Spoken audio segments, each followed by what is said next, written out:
Hello, my name is Hassan Sorrells, and this is the Leadership Lessons from the Great Books podcast bonus. There's no book reading on bonus episodes. These are interviews, rants, raves, insights, and other gentle and not so gentle audio musings about leadership. Because listening to me talk about leadership for an open-ended amount of time is still better than reading and trying to understand yet another business book. On the 11th hour of the 11th day of the 11th month, the guns across Europe fell silent. The men of that war emerged cautiously and wearily from the blood-soaked trenches that cut like arteries across the landscape of Western Europe. Arteries that had once coursed with the blood, bones, and bodies of young men, poets, royal heirs, intellectuals, and even the common man for 4 years previous. Arteries through which the remains of horses, material, and destroyed ambitions had floated mercilessly and seemingly inevitably. The blood and men and material had watered the seedlings and sprouts, and had set the stage for a future war for another generation to fight in to save liberty from the machinations of tyrants. And Hitler and Eisenhower and Rommel and Churchill, they all saw the blood-soaked ground and came to radically different conclusions from the exact same hard-won lessons. World War I, in its mindless execution of an entire generation of worthy young men, proved in stark reality what another brigadier general in another war, in another generation past, held on another continent, once apocryphally stated. War is cruelty. You cannot refine it.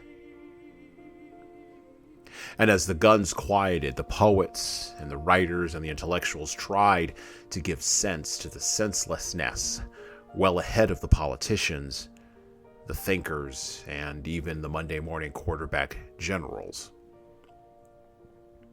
From thepoetryfoundation.org, I read the following. Born in Gallup, Ontario, Canadian poet, soldier, and physician John McRae earned his undergraduate and medical degrees at the University of Toronto, where he received the gold medal.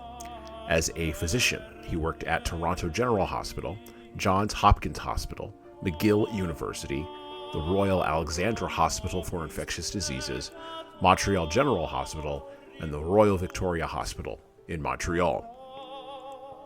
He served in the Boer War in South Africa as an artillery subaltern for the Canadian contingent from 1899 to 1900. Was promoted to the rank of major in 1904. McRae re-enlisted with the 1st Canadian contingent soon after the start of World War I. McRae became a member of the Royal College of Surgeons and was the first Canadian to be appointed consulting surgeon to the British Army during the course of World War I. McRae's well-known poem, In Flanders Fields, memorializes the April 1915 battle in Belgium's Ypres-Salient. For 17 days, McRae tended to those injured in that battle.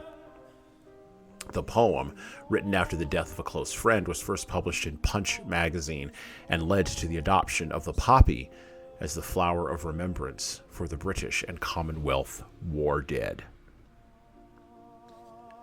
And I quote, In Flanders fields the poppies blow, between the crosses, row on row, that mark our place, and in the sky the larks still bravely singing fly, scarce heard amid the guns below.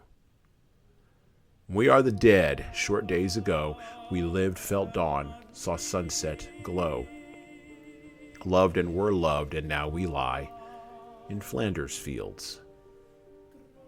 Take up our quarrel with the foe, to you from failing hands we throw, the torch be yours to hold it high.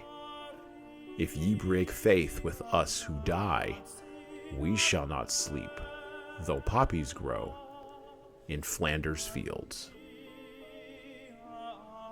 Eventually, McRae himself would die of complications from pneumonia in January 1918 at the tender age of 45. One more body buried in Flanders fields.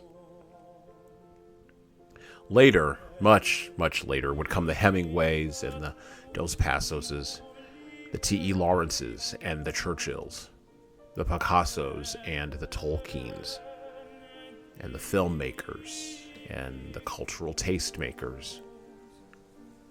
And finally, in the shadow of the great British strategist and writer B.H. Liddell Hart's analysis of this apocalyptic war to end all wars, we collectively would arrive at the same sobering, mature conclusion about this war that a philosopher named Heraclitus came to well over 2,500 years ago in his acknowledgement of warfare and human nature. War is the father of all and king of all, and some he manifested as gods, some as men, some he made slaves, some free. So on this day, this year, we honor those who fought bravely and put their lives on the line to save their countries and to save their democracies. The men fought mightily to end tyrannical rulership they believed would remake the world into something unlivable for their progeny in an unknowable and unpredictable future. A place where human freedom would be caged and human barbarity would be released.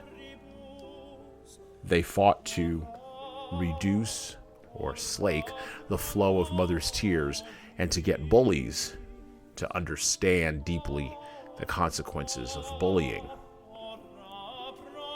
On this Veterans Day, we honor the sacrifices of the veterans of World War I and all other wars since, that they laid down a costly sacrifice upon the altar of civilization.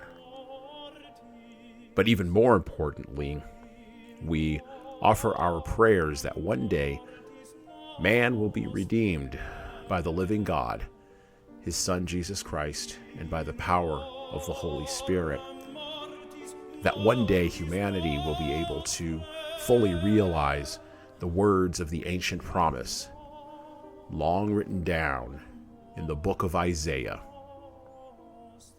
We will beat our swords into plowshares, our spears into pruning hooks, and nation shall not lift up sword against nation, neither shall they learn or make war anymore. And well, that's it for me.